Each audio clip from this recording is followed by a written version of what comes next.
or the audience poll we can also add, or they can ask the questions to the past presidents, or they can give their expert opinion themselves. And I think by this we can just move on, and I'll hand over the mic to Dr. Poonam. She represents Servier, and we all know her very well. And with this, we have got 85 participants now. So I think we can go on. Well, Poonam, thank you very much. Yeah, I'll take over. Thank you very much, Dr. Rao, for that very warm introduction, and a very good afternoon to everyone. On behalf of Surya Pharmaceuticals, myself, Dr. Poonam Gupta, would like to welcome each one of you for this very innovative and engaging, first of its kind, VAR certified DigiVein Live Symposium for Engaging Days, 15th May to 1st June. Well, this is unique in its own way, considering the current situation that we have. And VI has taken this initiative forward in collaboration with Surya Pharmaceuticals. For the benefit of everyone joined here for this meeting, I would like to take you quickly towards Servier family. What is Servier? What is Surya Pharmaceuticals? Well, Servier is an international pharmaceutical group which is governed by a non-profit foundation. The minute I say non-profit foundation, it means two things very simply. One, we are not listed on the stock markets. And second, we do not have shareholders. So what happens is it allows us to reinvest 25% of our revenue back into research and development. This allows us to bring out innovative projects, like example in today, the DigiVein Live series, which helps in a way solve problems, puzzle solutions, better ones which you can offer on a larger scale to your patients. Well, we are the second French pharmaceutical company, 32nd ranked worldwide. We have 3 research centers, including 2 in France.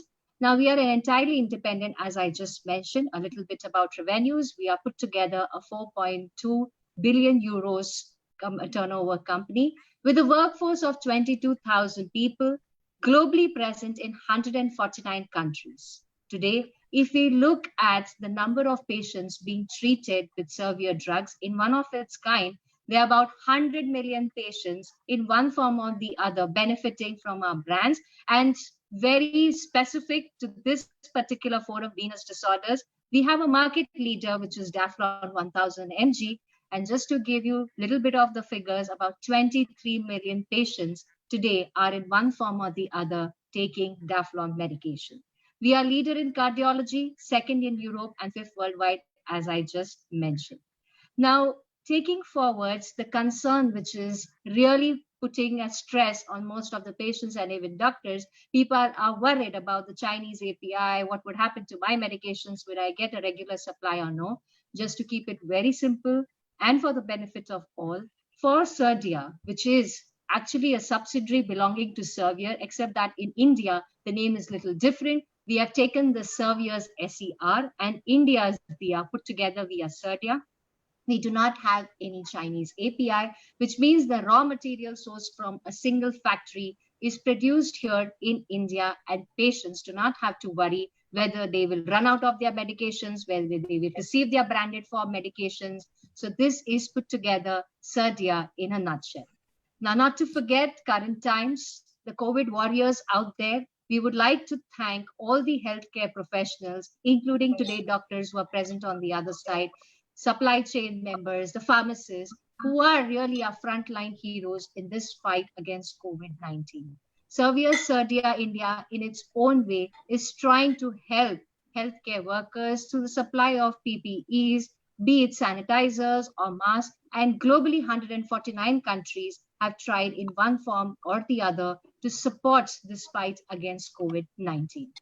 We are all familiar with the Venous Association India's mission, that it is to improve the understanding about prevention, investigation, and treatment of chronic venous disease. And in this VI's mission, we are together with them in forms of prevention at all and every stage. And just a very short announcement, very soon we are coming out with an awareness page dedicated for chronic venous disease. This International Women's Health Day, 28th May, marks the beginning of the awareness page, authentic information for people to look forward for chronic venous disease. a little bit of glimpse of this mascot who's called as Miss Veni.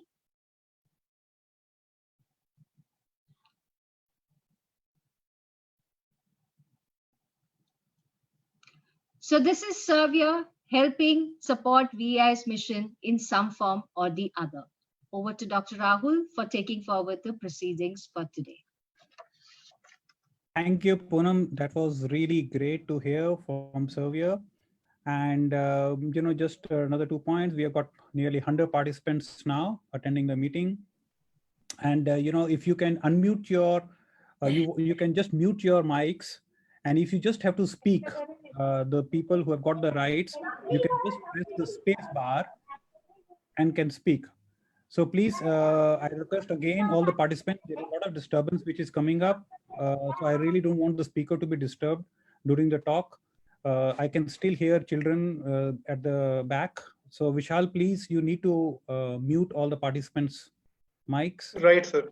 And please, and I request all the participants to please take care that you don't have the noise at the background. Another thing is we are recording all these talks. These talks will be slightly modified and we will put it on the YouTube also and on the VI website also. So please, if you miss this talk and all the future talks, you can still have an access to all these talks, even from our app, VI app is there, or you can also go through our website. Now I'd like to introduce our two panelists. They are both senior vascular surgeons. Dr. Sandeep Agarwal, we all know, he doesn't need any introduction. He works at Sir Ganga Ram Hospital in New Delhi. Thank you, Dr. Sandeep, for joining us. Thank you, Rahul. And I'd like to welcome Dr. Pranay Pawar, and he's a senior vascular surgeon at CMC Ludhiana. And thank you, Dr. Pawar. And without wasting any more time, we'll hand over the mics to you for introduction of the speaker, please. Thank you, Rahul. Thank you very much. I welcome all the delegates, all the participants on this unique conference. This is a virtual conference. Now I will introduce the speaker, our eminent speaker for today, the opening batsman, Dr. Rai Varghese. He's a senior vascular surgeon and he's a founder member of Venous Association of India. He took the premature retirement from the Jubilee Medical College, Trichur, Kerala, and his main field of the interest is fundamental principles and causes of chronic venous disease. Presently, Dr. Rai Varghese, he is working in the Silver Line Hospital, Cochin. And now Dr. Rai Varghese today, he is going to speak on a very rare topic. And believe me and Dr. Rahul in last 20 days have gone through so many on the net, on the PubMed, and hardly we could find anything. On the globe, I think more than 15-20 our friends, they have helped us in searching the paper, sending the photos, the x-rays and all that. And so after the consultation, what the Dr. Rai Varghese has made, and he is going to present now. Dr. Rai Varghese, and mic over to Dr. Rai Varghese. Thank you. Starting. Thank you, all of you, for being here to listen to me. I, as usual, don't have anything much to say, but I have some slides. And let me reintroduce my Governor Rahul Jindal. No introductions, already is told. Dr. Sandeep Agarwal is one of the senior most vascular surgeons of this country. And he comes and he heads the unit in Gangaram Hospital, Delhi. And if all of you remember, Gangaram Hospital was showered with rose petals from the helicopters for the services in these COVID times. Congratulations, Dr. Sandeep, for being in such a great hospital and doing wonderful work. Thank you, sir. Thank you. Thank you so much. And then I have Dr. Pranay Pawar. He is in CMC Ludhiana, one of the premier medical college institutions of this country, known for yeoman services. And the services of CMC is totally altruistic. That's what I'm saying. And that's what everybody says. Thank you, Dr. Pranay, for being a part of that hospital and being such an academic and clinician. Thank you so much. Then, of course, on the screen, I see so many great gentleman, the Sultan of Mumbai, Dr. Pawan, and many others. Now let's get on to the business. I'll be starting the slides now. Just hold on a second, because the Raj, net is press a the little button, share screen on the bottom. Yeah. Yeah, we got it, sir.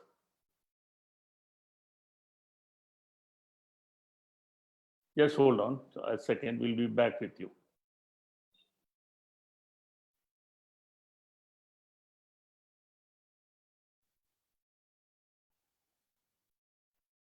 Yes, sir. Can you see my slides? Oh, yes. Yes. Full screen, So yes, we can see. yeah. We can see, yeah.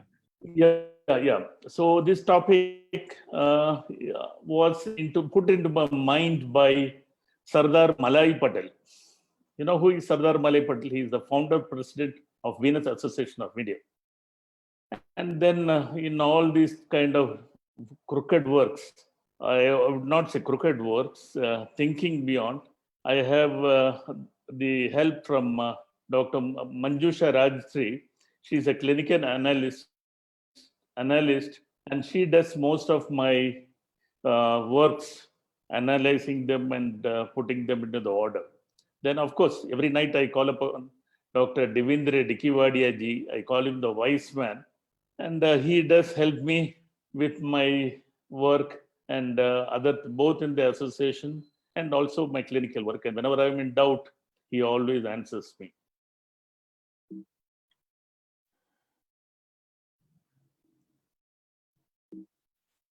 Just hold on. Yeah. Now the VI certified this program. It was put together by Rahul Jindal and many of his co-conspirators, of which I am one. And we will be having several of these meetings in the days to come. And I hope it will be a success. I'm sure it will be. Thank you. We will now proceed to the next slide. Yeah. And I don't have to introduce, I've already spoken on this. And I have no disclosure per se as such, except that Surveyor has been supporting the Venus Association of India, and we are grateful to them. And of course, the company, has already Dr. Poonam told, is one with high morals and standards. So I'm sure that Venus Association and every one of us members of the VI are really grateful to them. I come from God's own country, and I invite many of you who have never come here, or those of you who have come here, to visit our country once again. And of course, I will personally promise you to take for a jolly good boat ride, or take you to the mountains, the tea estates, the coffee, and all the other places. Sometimes the net may be breaking, so you will have to bear with me. I have a plan of presentation. First, I'll put up some clinical pictures. Then we will try to formulate a hypothesis and why this particular problem is clinically significant. Okay, when we talk about phleboarthrosis, not many have heard about it, because the orthopedic surgeons most of the time look after the joints and the movements and the locomotor functions. Inflammation of one or more joints is known as arthritis. Flexible tissue at the end of the bones do wear down and cause what is known as the osteoarthritis, condition where the body does not make a new one as quickly as it resolves old bone is known as osteopenia. Softening of the bones is caused by primary metabolism disorders like calcium, phosphorus, vitamin D, osteomalacia, and non-inflammatory degenerative condition of the bones with aging is known as arthrosis. So you have an understanding what phleboarthrosis is all about. Now, what is the definition of phleboarthrosis? You have not formed a definition, but it, it is a series of conditions. It is a series of conditions of chronic venous disease characterized by severe edema, arthrosis, and deep vein hypertension. Most of the cases have simultaneous ankle and knee damage with generalized soft tissue loss. Severe night cramps is often a feature. Patients complain of dull aching pain. Ankle edema is almost always a feature.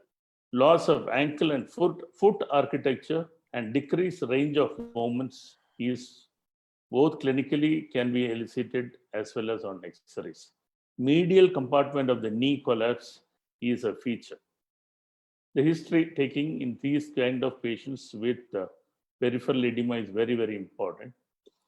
Patients often give a history of rapidly increasing debilitating ankle edema, rarely history of trauma, depression features, visceral fat, namely metabolic syndrome, is often present in this patient.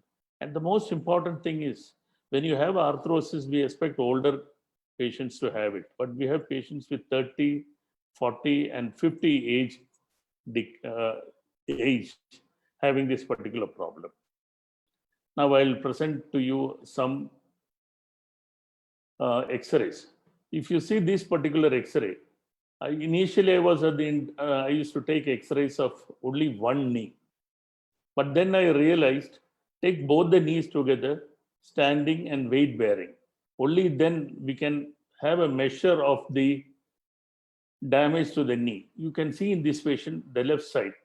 This is a morphological picture. In the ankle left side, you see the edema here along the medial collateral ligament. You saw also the joint space decreased. You see the instability a little bit in the knee, is shaking. And the opposite knee also has some changes, but you will not see much edema like you see here. Then the ankle, if you see, this is a typical picture. You find lymphedema features here. Sorry, yeah. You find lymphedema features in the small toes, and also you see the navicular bone and a little bit of epiphyseal damage of here, right now here, sorry, and also a small osteophyte. This is all thing. Most of the time we look at the ankle. Ankle is not the issue. Then this is another picture. You see the ankle, the anteroposterior diameter or the length is highly increased in these kind of patients. If you see the small toes very carefully, you find edema there. We will, as we proceed, I will try to re-explain how this occurs and what is my hypothesis. Then again, if you look at the navicular bone, you find a problem. There's nothing. And you find some problem here in the mid-tarsal joint.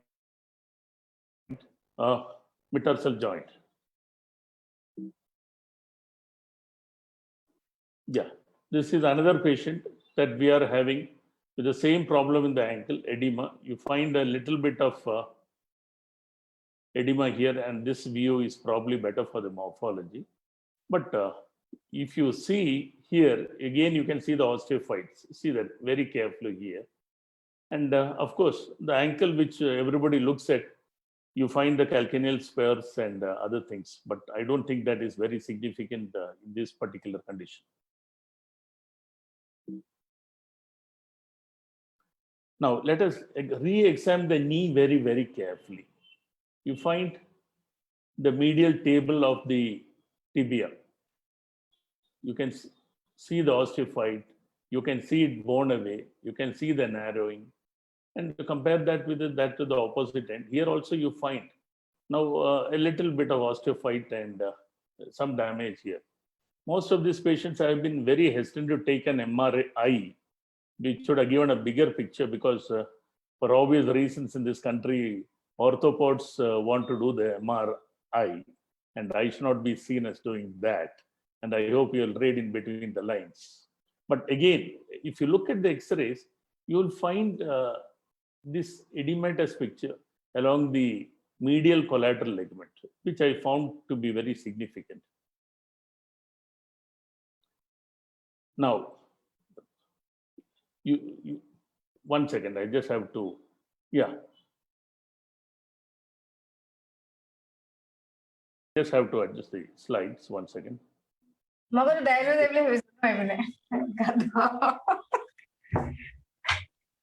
Somebody is talking in the middle.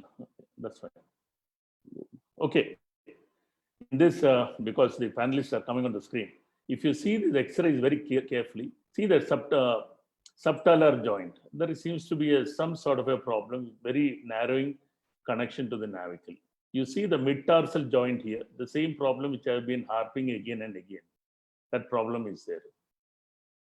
If you see this particular X-ray, you will not see much. It looks like a normal joint.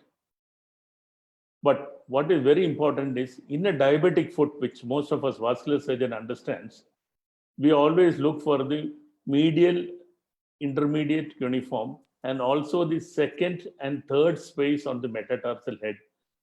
It will show changes. That is what we are already taught. In this X-ray, one view, it is not very clear. But if you look at this X-ray, you will see some amount of an arthrosis in this particular segment. Next slide. This is the morphological picture in most of these patients, which I am very much interested. They might present on the lateral compartment with... Roy, sorry, Yeah. Can you just put the slides on magnification on the play mode, please? Yeah, play mode. Yeah, 1 second, I'll do that. Yeah, sure. Thank you. Sorry. Yeah.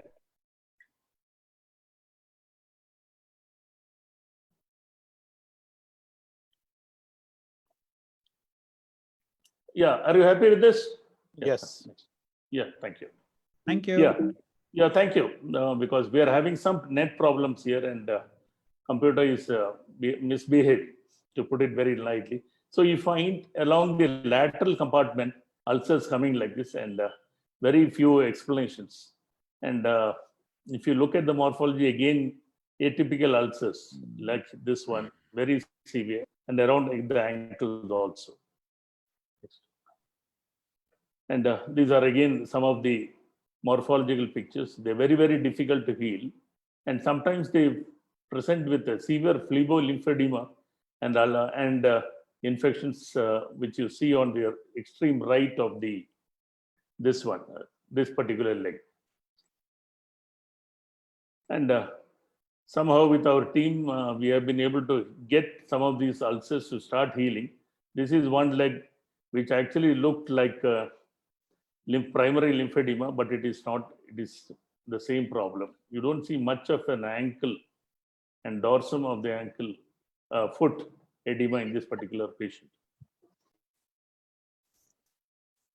So these X-rays, this is a previous X-ray which I presented, looks very normal in one view. So always take at least two oblique views, and a little bit changing, and then you'll find this picture here, which I was telling.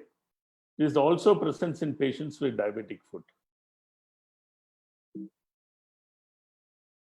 Now let us have a look at the anatomy of the ankle and the foot.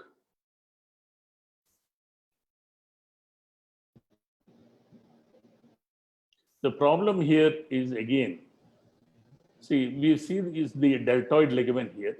This is known as a subtalar joint, and this is the mid-tarsal joint. And this is the lateral view of that, and the anatomy is now fairly, I'm just revising the anatomy for all of us. And this is on the X-ray.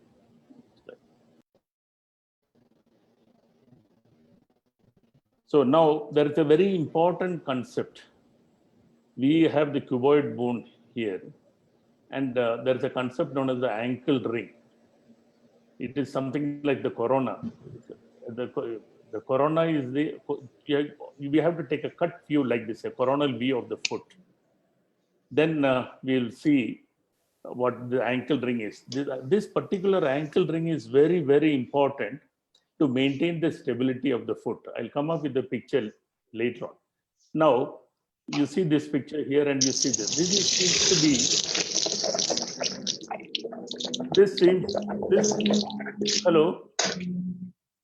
Hello, yeah.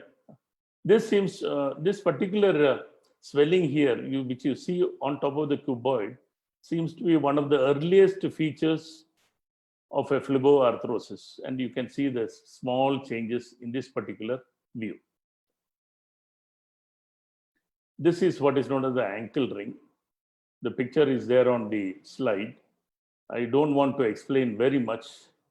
It has a ring. The upper part of the ring is formed by the articular surfaces of the tibia and fibula. The lower part of the ring is formed by the subtalar joint between the talus and the calcaneus. The ring, when broken, usually breaks in two places. Now, this is very important. The best way of illustrating this is with a polo mint. It is very difficult to break one side without breaking the other. So once this ring is broken, the ankle becomes very unstable and the foot muscle pump will not properly work now. So now what is the problem? See, everybody in venous disease circles talk about chronic venous disease, ankle edema, perforators, shunts, vicarious shunts, and deep vein thrombosis, and outflow and inflow problems, etc., etc. All vascular surgeons are enamored with this. We do not really understand how the blood go from the ankle or the foot way up into the right side of the heart. We have to reanalyze this particular problem.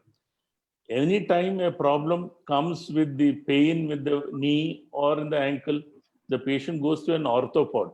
And it is not the orthopod's business to have an understanding of the vascular hemodynamics, which proper understanding is very, very, very difficult. And most of us are not that interested, especially when it comes to veins. This is one of the problems. If you see here, knee, medial compartment, if you see here, the cuboid bone, the metatarsal joint also is getting affected. You see the osteophyte at the base of the fifth metatarsal. Now, the problem is this particular area is very important. The lateral part of the bone of the joint is very, very important in the pumping mechanism. Most of the blood from the foot goes upwards into above the ankle, lateral plantar plexus of the veins, which also has a connection to the medial plantar plexus by somewhere near this particular area. There is always a small variant. Next slide.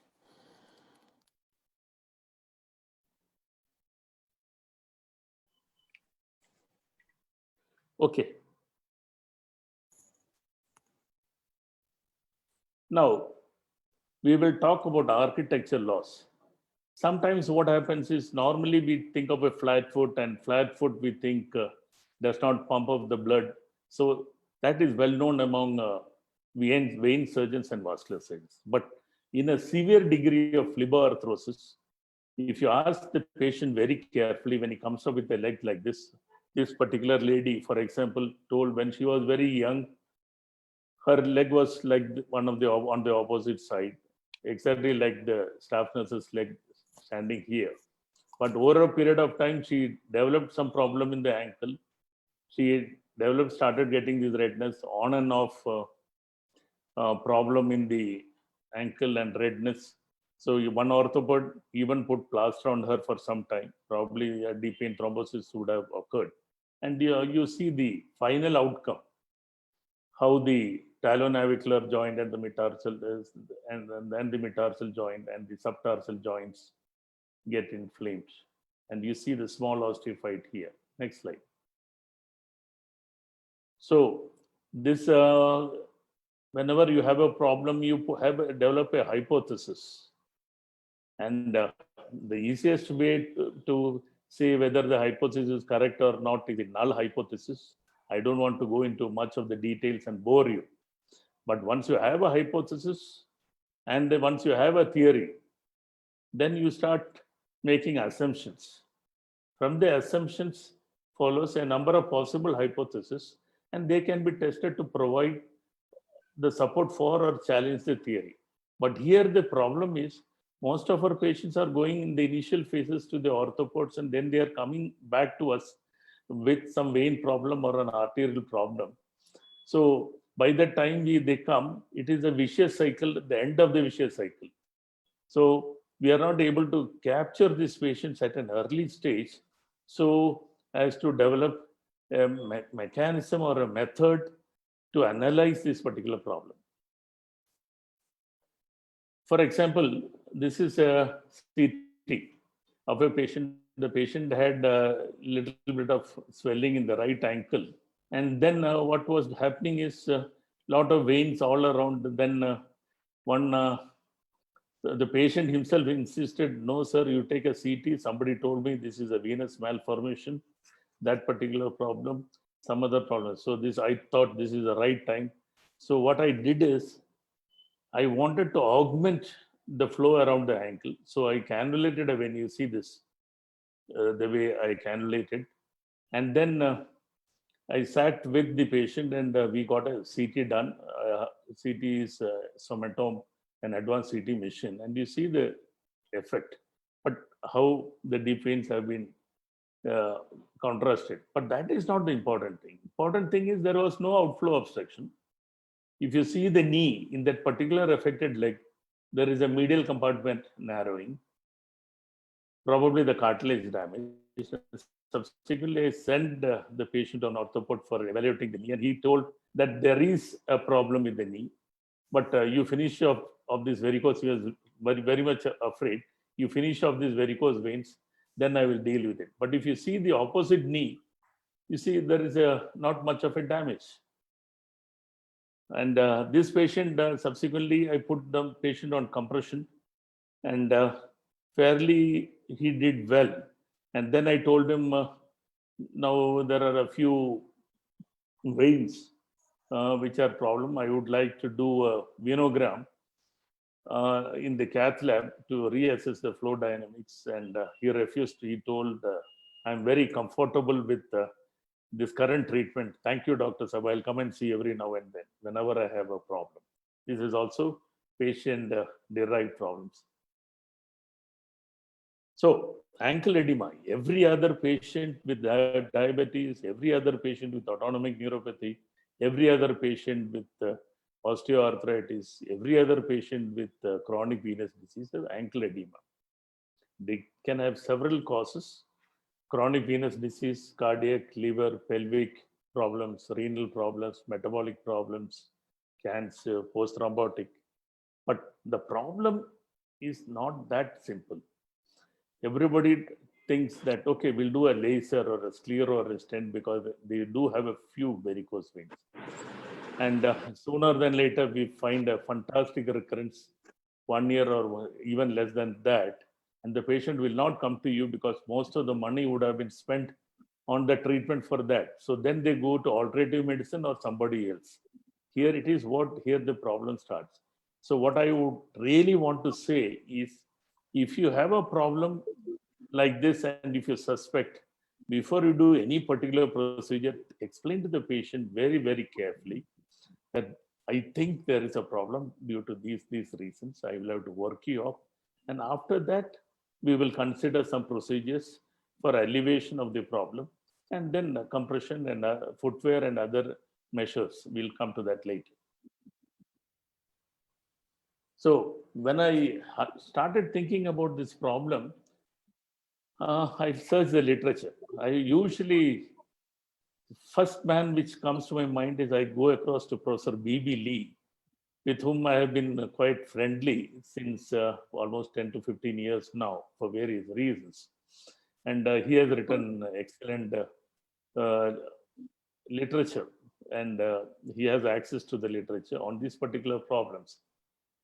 So he did come back to me, and especially when I was going to present my miniature variant of this particular problem in our Alexandria, Egypt meeting. Okay, he helped me a lot.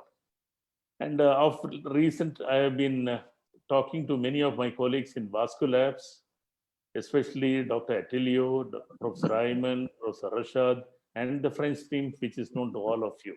And I hope all these gentlemen will come back in the future, when we have regular meetings in India, one of them and many of them should come back to us and lecture to us. So this was given to me by Professor Franceschi, one of the big thinking persons. And he told me, just go through this. And he sent to me this particular thing. And I went through all this. And I did not find, other than passing mentions on arthrosis. Then Attilio, as usual, he comes up with something, many, if you see on the right-hand side, he comes up with many literatures and publications on the PubMed. And he sent me these two slides. I don't know from where it is, but the pictures are very evocative.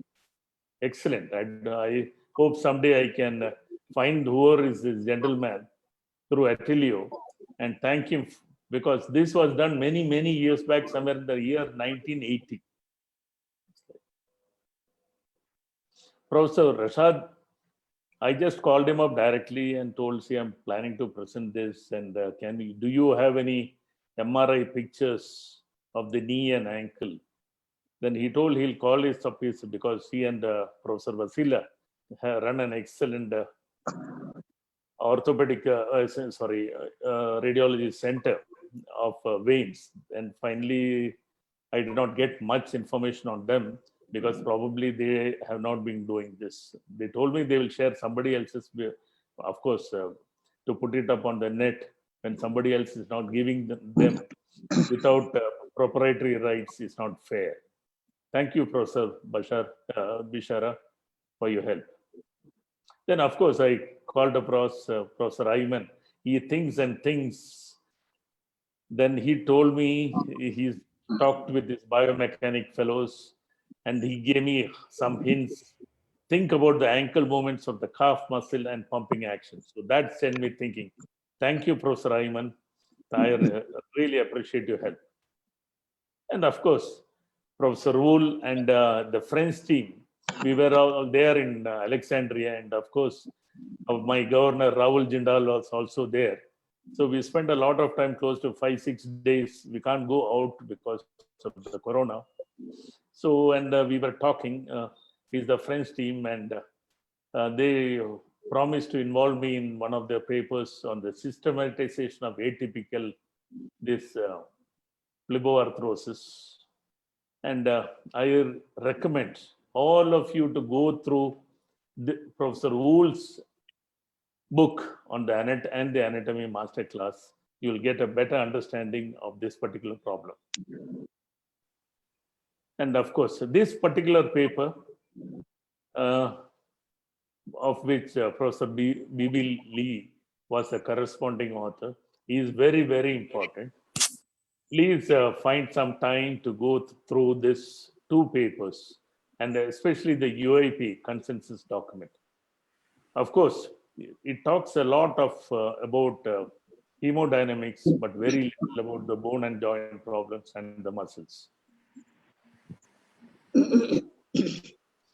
Then somebody from Cologne came across, I don't know this particular doctor personally, but he was very, very nice to send across this particular lecture to me, or paper.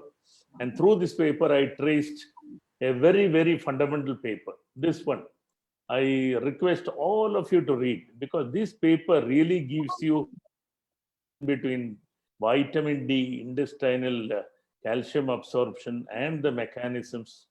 And if you see, Professor Dr. Malay Patel, myself, and Manjusha initially published, hope to publish, and we are on at it. And we took up the point of vitamin D deficiency, especially in India. This is quite surprising how this is happens. And in this paper, metabolic syndrome is also mentioned, and we will come to that in 1 or 2 slides from now. Then, of course, Dr. Ferrara, he really helped me with with a topic known as gonoarthrosis in chronic venous disease. And this is in Russian. I do understand a little bit of Russian. So I could understand, but I could not get it translated. And some of you who are really studying this particular problem in depth can come back to me on my private mail. I will help you to connect with some of my Russian friends who will offer a translation. This is a very good current literature. Is published in 2019, and published in Physical Kulturny magazine, and it is in Russian. And a brief overview of vitamin D and calcium metabolism and metabolic syndrome. This is a slide straight away lifted off from my presentation in Alexandria. And I gave you the primary source of this particular slide. The most important thing is 1,2,5-dihydroxyvitamin D3 binds to a specific receptor in the intestinal nuclei to elicit a stimulation of calcium transport. So you cannot have calcium equivalency in the body without dihydroxyvitamin D3. And vitamin D3, if you really look at it, it is not that simple. We need sunlight, we need the skin, we need the kidney function, we need the liver function, and we need the intestinal function and the parathyroids to work properly if the vitamin D homeostasis should be maintained. And this is what I just told, how it works. And this slide is very, very important. It shows once you have sufficient amount of vitamin 1,2,5 vitamin D, then the kidney can work, the bone homeostasis can be maintained, the parathyroids will not overwork. By the time we detect over secretion of parathormone, by the time the bone and articular damage would have already happened. This is my personal reading from the literature. So what is my hypothesis? Or rather, it's not be told my hypothesis. It is the hypothesis of Roy Verghese, Dr. Malay Patil, and I asked Manjusha to check up.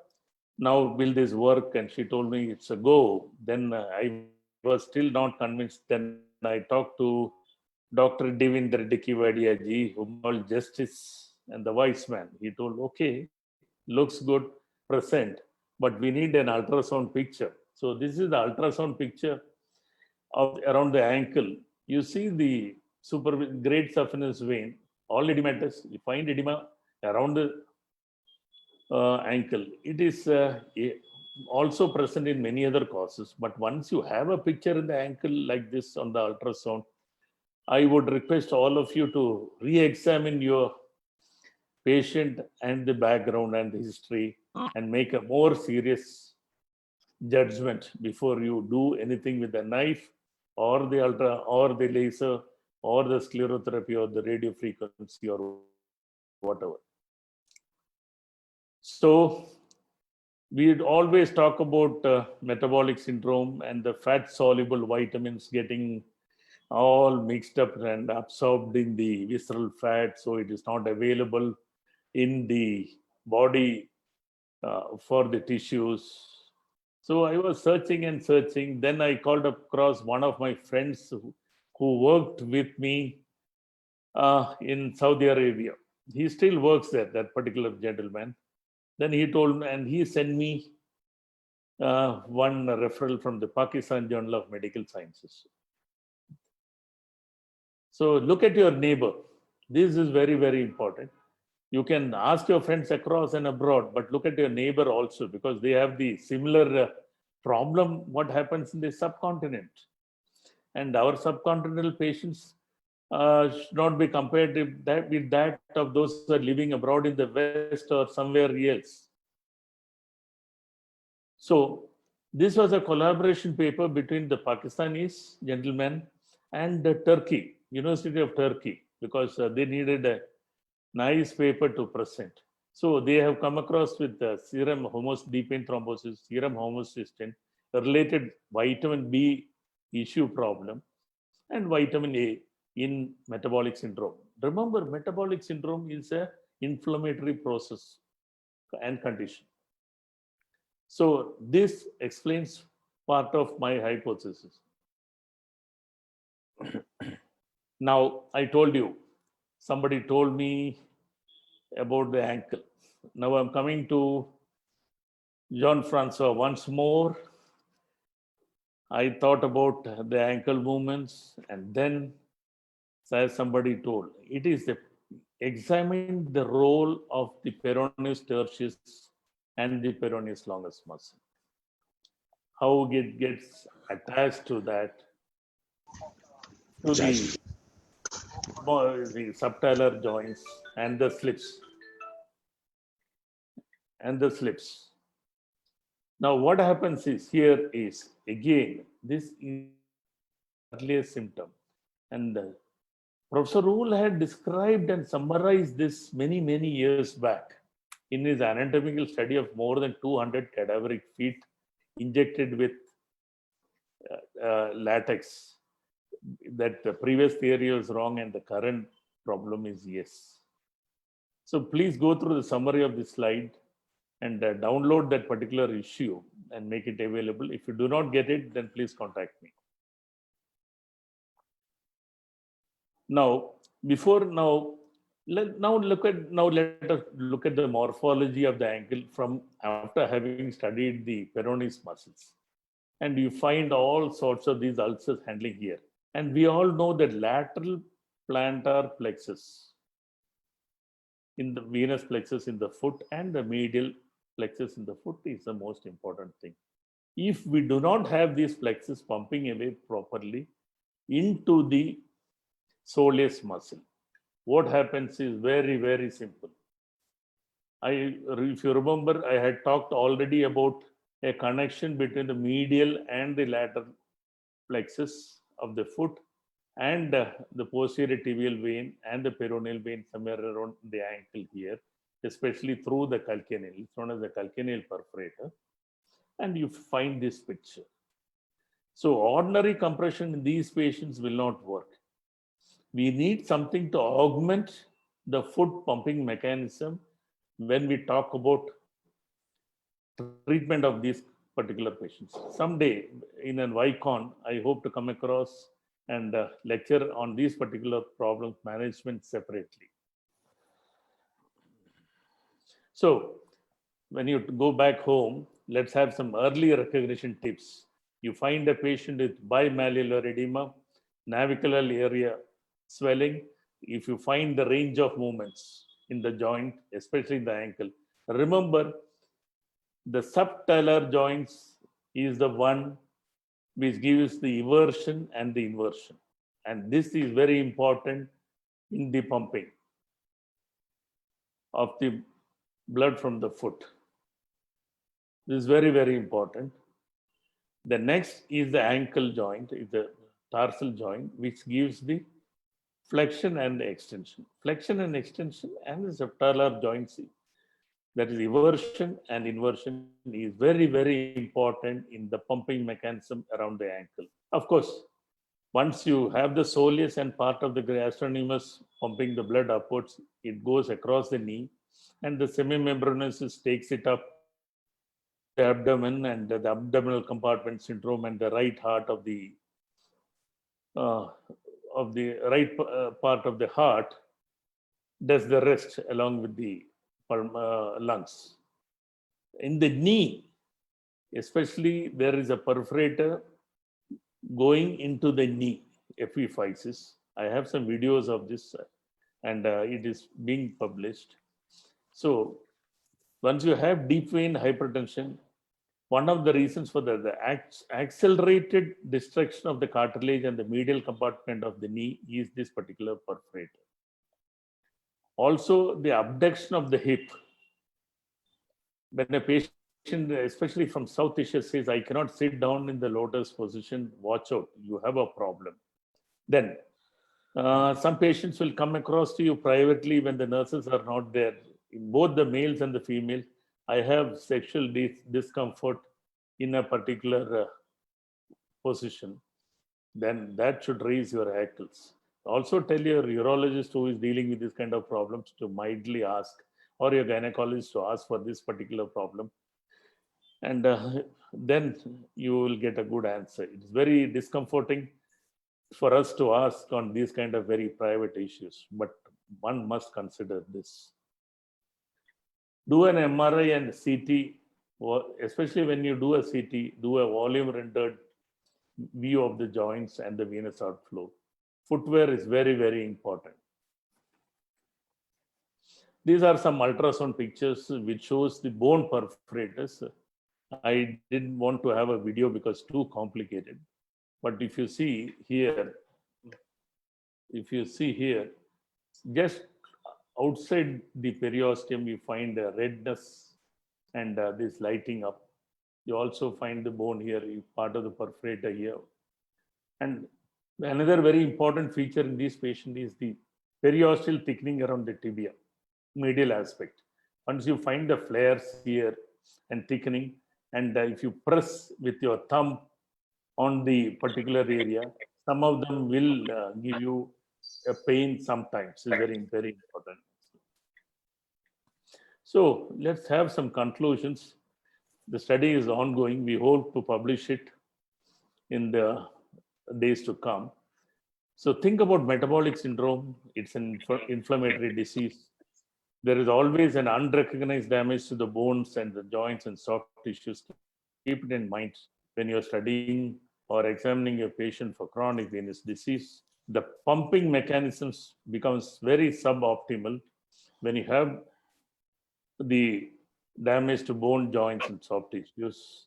If you have recalcitrant edema and complications, be very, very careful.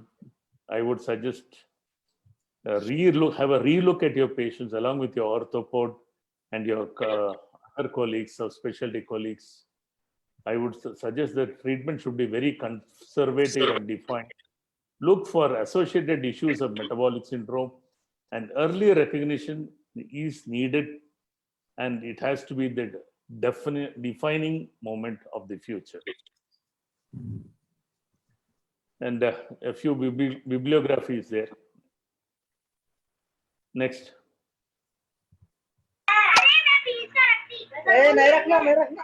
No. Somebody has to. Yeah. So yeah. So I thank my governor Rahulji for getting this talk possible, and the panelists, Dr. Sandeep and Pranay, for finding time. Actually, they were very, very anxious what the shark is going to say, but somehow I hope I have mollified them. And of course, Miss Daflon, Dr. Poonam, and Servier for answering this meeting.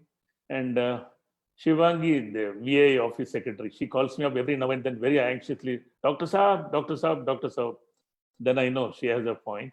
And my secretary, Jomi, who has been ably assisting me, because with some net problem, we did have some problem in advancing the slides and some other small problems. But last but not the least, all the co-Flibo conspirators worldwide and spent some time with all of us. Thank you. Back to the mic, back to the panelists. Thank you, Dr. Roy Varghese. Thank you very much, and accept my compliment on presenting such an unknown topic which hardly has any entity. And before I hand over the pass on the mic to my co-panelist and open the house, virtual house for the question session, I have a little query. Is there any special X-ray which we have to order for the ankle? Routinely, we order the AP view, lateral view. Is there any special X-ray view which you would like to order? Sir, what I personally do is, I do not call the radiologist or the radiographer to my chamber. I go across with the patient Very good. to the radiographer's chamber. And then most of our hospitals now have this digital X-rays. Okay. Okay. So then first I take standing weight bearing on an elevated stool, just like we do for the vascular ultrasound. Then I take 2-3 views and just study it on. Then I tell, okay, this view is especially oblique weight bearing. Take at least 2 or 3 views, and what is required by you, take a print of that, and ask the administration to keep quiet. Okay, this is for the patient. We have to retain the patient. We have to tell the patient why we are taking so much. The patient is convinced. Take the patient, speak to the patient, and make him a part of your diagnosis, and let him take part in how you deal with the patient. He'll stay with you lifelong. He will be now totally willing to go through the whole hog, and especially in the knee. Take both the knees together, standing weight bearing, AP. Okay. Thank you, Dr. Rai. And now I hand over the mic to my co-panelist, Dr. Pandey, who would like to say something. Good evening, everybody. That was an excellent talk by Roy, sir. The topic amongst all the topics, I agree, which are going to come in the next 15 days. I think this was the topic, I think, which all of us have read. And we actually spent, I spent almost a day or 2 days trying to look at, what exactly, so these entities, and that was a very helpful talk. And it's very enlightening talk on a rare illness. Now we'll open up the house on what all questions they want to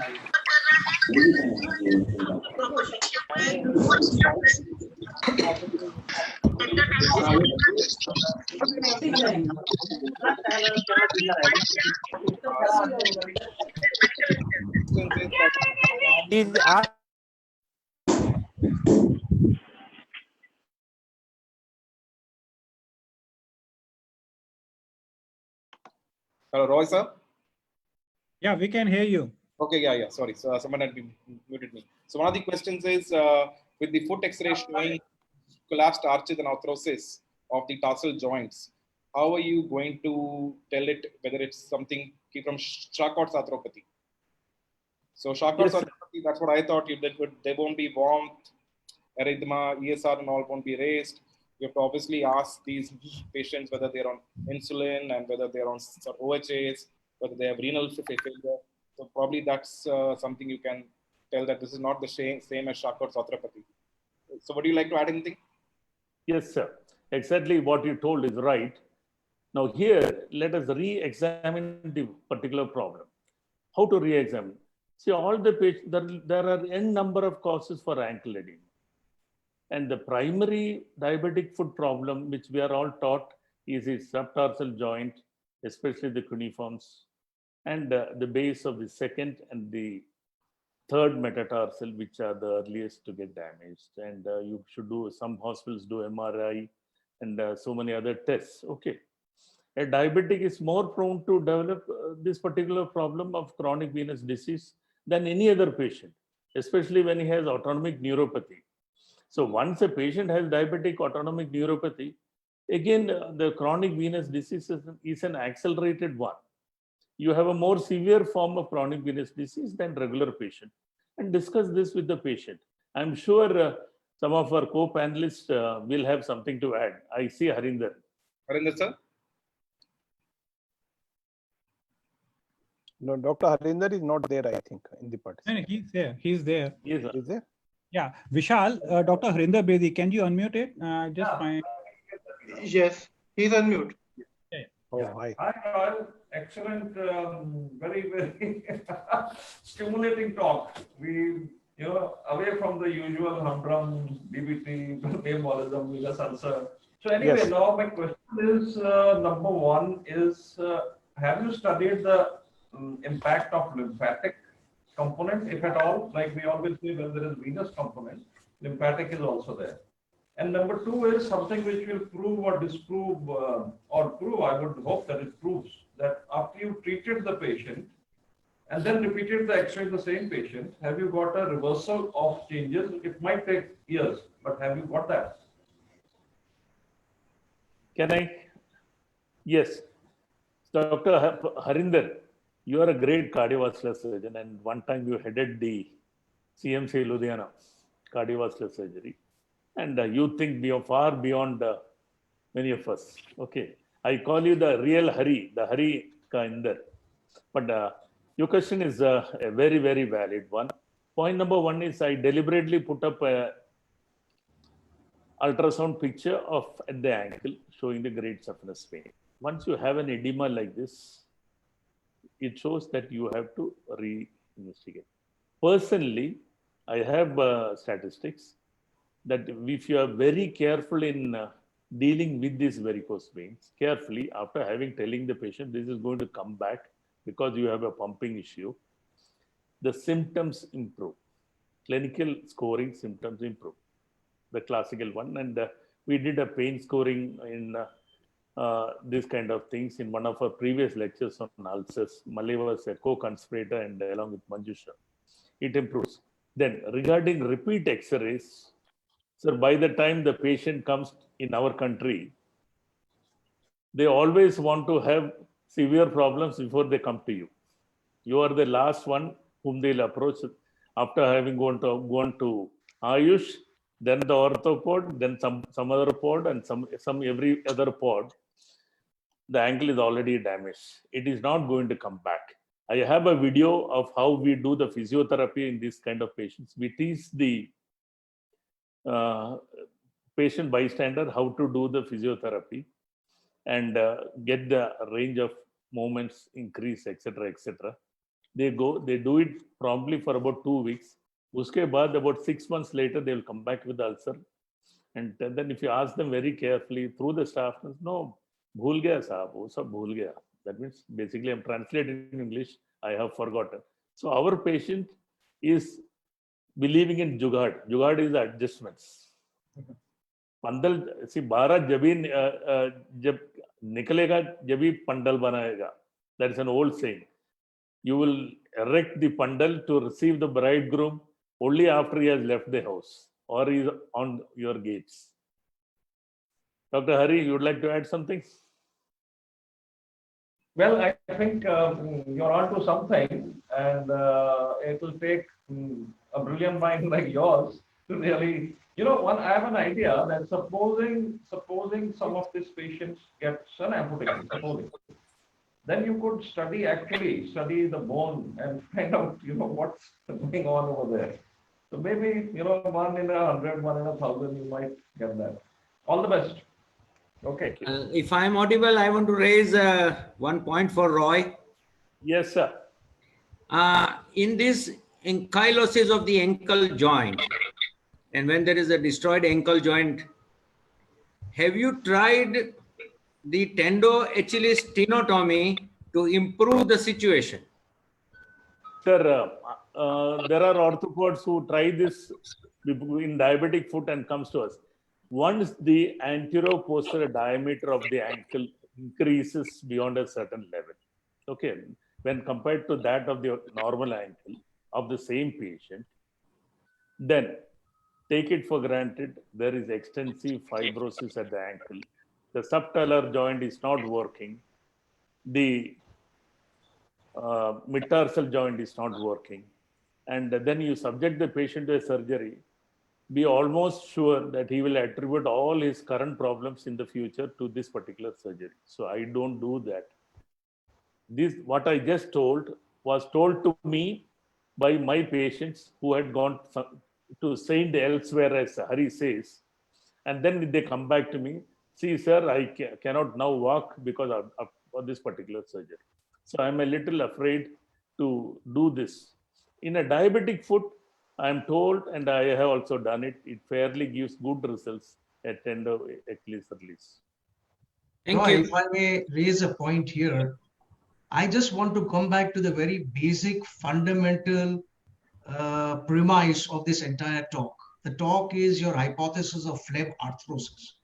Now, I think what most of the participants would like to understand from you, that now that you have studied this in such great detail, is what we would like to know is the phlebological component of chronic venous insufficiency responsible for the arthritic changes, or is a primary arthropod problem responsible for a chronic venous insufficiency?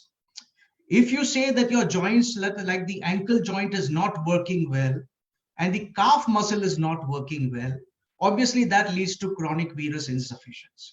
But look at it the other way around. If you have chronic venous insufficiency secondary to chronic DVT or reflux in the superficial venous system, by affecting the effusion of the venous flow from the joints, does that cause an edema around the joints and lead to degeneration of the joints because of secondary inflammatory component? I think this is the basic, this is what I think you are trying to address. This is the basic point we are trying to address. And therefore, what our focus should be is papers which will tell us, or trials or work which will tell us which of these components comes first. It's like the chicken and the egg. So which comes first? What we are discussing today is what to do when something has already occurred. That is secondary. What we would like to know is that if we treat chronic venous insufficiency in the very early stages, would this prevent deterioration of the joints? Now, you and I both know, and many people in this audience know, that patients who come to us with knee joint pain, who also have arthritis or osteoarthritis and chronic venous disease like superficial venous insufficiency, if we do whatever procedure and close the refluxing great saphenous vein or short saphenous vein, a lot of these patients' symptoms decrease tremendously. Their pain in the knee joints decreases tremendously. It's a very common observation. So does that mean that the venous component was responsible for the bone problem also? I think this is something that you are probably trying to address, if I'm not mistaken. Can I? Yes, Dr. Shoaib Padaria, one of our past presidents and a very active member of VAI. He recently conducted a wonderful YCon in Mumbai, and I personally hope to felicitate him in the next meeting in Chandigarh. But Shoaib ji, the Sultan of Mumbai, you told it exactly correctly on the spot. It is the decreased perfusion pressure. What happens is when you have this congestion and deoxygenated blood standing by along with the metabolites, the shunts, the micro shunts, AV shunts, the capillary shunts, they open up. And that is primarily the cause for the edema, the decreased perfusion pressure, which causes fibrosis and loss of muscle mass and also the bone mass. Yes, Shoaib. Very, very difficult when the patients come to us with C5 and C6. We should instruct, and in our next meetings, we should start pushing when we go for lectures in other societies. Please, when the patient comes with ankle edema, these are the possibilities. Please get it worked up. Meanwhile, you can have your TKR, you can have your ankle arthroscopy, and also the hip replacement. And before you do that, please get the venous problem corrected. May I, Roy? Yes, sir. The study of inflammatory cytokines and nitric oxide from the draining veins around the joints will always catch the point if there is a rise of the inflammatory cytokines, which can be measured in laboratory. This will clinch to our research further, and we may be able to know beforehand, once we see varicose veins around the knee joint or the ankle and study these veins blood samples, maybe it will help us, because that is where the congestion and the inflammatory cycle starts on. Malay, please. Yeah, Malay. yeah.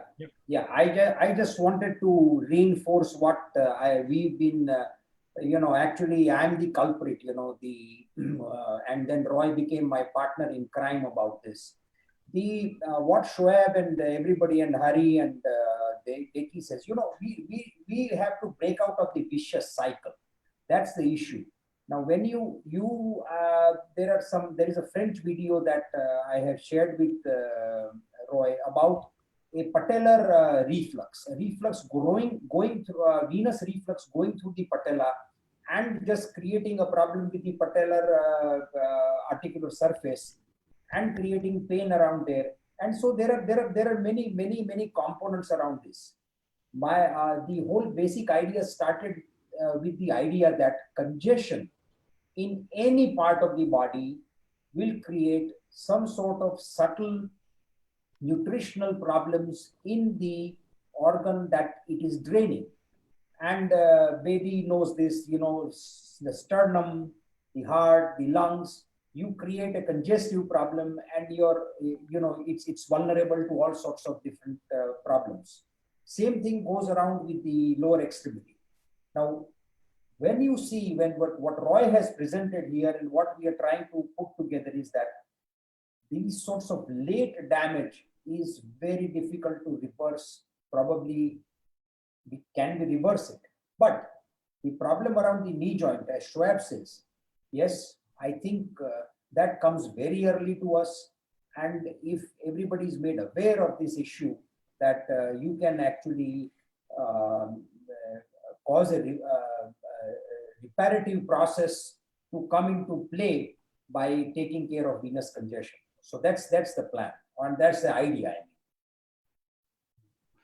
I want to speak up 2 points I want to add on.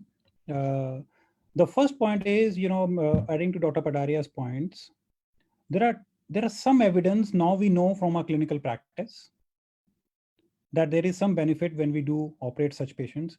There's some patients who improves. One. There's some evidence from the literature. One is from the CCSVI, where we get, IJV blockage. There is an intracerebral venous pressure increases. And there were a lot of studies which was hyped up 10 years back that you get hemosiderin pigmentation into the brain, and then we should do an angioplasty of the IJV, improve the drainage of the venous from the brain, and then you get less of multiple sclerosis. So, but there were a lot of theories. We also had a lot of lectures in our association. And ultimately, it's not being done now. And we thought we had a lot of people went to Poland to get them operated, and ultimately that actually didn't work. At the same time, we also see a patient with venous malformation, where you get a huge amount of venous lakes by the side of the knee, which are not involving the synovium or the knee joints. And the first presentation of all these patients is actually a pain in the knee. Is that pain coming from the nerve by the side of venous malformation getting irritated, or is it coming from the joint? I really don't know. I think there are 2 questions we should answer first. One is, do we have a scientific proof that once a patient gets a venous congestion, patient gets any changes in the joint? Because from the literature and from the presentation, I can't see any evidence of that. There is a hypothesis, but there is no clinical or radiological evidence. For that, we need a patient who is young, who has got normal knee joints on an MR, and we had venous congestion, and we follow this patient up, maybe 5 to 10 years, and patient gets that change. Then only we can say that the venous causes. Apurva ji, mic band kar lo, please. And another is the reverse way Dr. Pataria was saying. Will the knee joint arthritis patients gets a venous congestion? That we think makes sense, and there is some evidence in the literature that if we have, we see a lot of patients who are obese with a bad knee joints where the calf functions are not there. And we all know that bad knee joint can affect the calf venous function, drainage. And now, once we have that, does that knee joint deteriorates or more? It will be very difficult to prove clinically, because the pain can be always from the joint. How, even if you do the follow-up MRs, how will you make sure that this MR deterioration is because of the arthritis or because of the venous congestion? It's very difficult to differentiate. So I think the only one evidence what we need is follow-up of the young patient with normal MR with a venous congestion, follow these guys up every 6 monthly MR, and then make some proof that does this patient get some clinical evidence as well as radiological evidence to show that there is some deterioration. So this is my idea. Roy, yeah. Rahulji, I fully appreciate and agree with your observations. The pain around the medial collateral ligament is because of the genicular nerve, that branch, particular branch that I've studied. And some people here do arthroscopy around the ankle for ankle swelling. The peroneus tertius and the peroneus muscles are supplied by the deep branch of the peroneal nerve. Yeah. Yeah. So then what happens is some of them happen to damage this nerve during arthroscopy and putting in the scope. And then you have no sensation. There seems to be now rapid increase in the ankle problems and the vein problems. I have had patients, I have been practicing vein surgery for nearly 20 years after coming back to India. And there are several patients, as you all know, primary varicose vein patients. Okay, you just tell them, okay, come and get it operated. Those days, operation was the only thing. And they will go away. In the meanwhile, they will go and get a blind sclerotherapy, a liquid sclerotherapy, or some procedure done by some half-trained people. Then they will later on come back. And several of them have come to me, and I have statistics here with me, showing that they were my patients about 10 or 15 years back when we did not have a computer on my table. And the last 10 years, we have computers on our tables wherever I go. And then initial phase, no history of joint pains in these varicose veins. Subsequently, about 10 years later, they did have varicose veins. They developed this deep vein insufficiency or chronic venous disease and in deep vein insufficiency. And then we find all this. As you rightly told, we have to take an MRI in the first and later on. Probably now, which is a patient going to agree for this is a matter of concern. Thank you.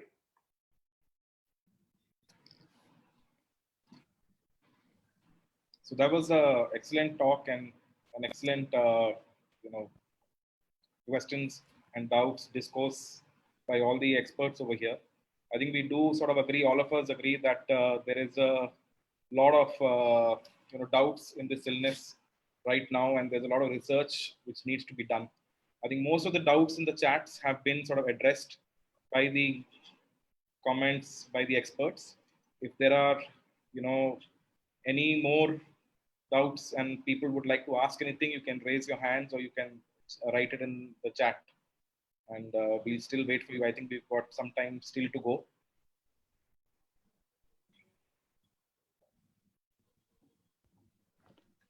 Panay, there are two questions there. Okay, yeah. Just take up from. Yes. So one question is, apart from venous hypertension, valve failure, and reflux, inflammation right at the beginning of CVD is also contributory. So they've also said that, yes, so they probably, Rahul sir, they are sort of agreeing with what you said, is that CVD per se can also lead to these changes, and arthritis can also lead through. So you've got inflammatory changes in sort of either of them. So I think long-term studies are required to probably state the actual, the cause. It may be both or it may be one more than the other. Yes, Roy sir, you wanted to say? Yeah. Thank you once again for giving me the mic. What I want to reiterate before we wind up is, over a period of time when they have the joint problem or the venous problem, our people tend to not to exercise themselves. They go into a depression, they eat more, they put on weight around the midriff, the visceral fat increases, the metabolic problem increases, and that probably contributes a much more problem. So we have to get this patient to exercising, diet control, and muscle strengthening. Thank you, Dr. Rai Varghese. I think this is the time to wind up the conference. But Dr. Rahul, would you like to say something? Yeah, I just want to say, this interleukin-6 levels in the varicose vein blood, Dr. Tiwari, I just want to ask you this question. How will you say that inflammation came first into the vein and that increased the interleukin-6? Could it be a reverse way that patient had a varicose vein and that has caused the inflammation and that has raised the interleukin-6 levels? how will Yes, you? just we got our patient in a stage C2 and C3, not in C4, C5 or C6. Yeah, So sure, where sure. possibility of inflammation, whether ulcer was infected or that was healed ulcer or active ulcer, in that patient we can say that interleukin 6 is due to raised inflammatory markers. But when there is no evidence of inflammation anywhere in the body, how can it be said? So this is just preliminary study, but we just got acceptance 5 days back from phlebology. And in our institute, we will probably clear the picture more. Sure. Okay. Okay, thank you, Dr. Tiwari. Thanks, Thank you, sir. Rahul. Thank you, Dr. Sandeep and Dr. Pranay, please. And thank you, everybody, to join us. And we are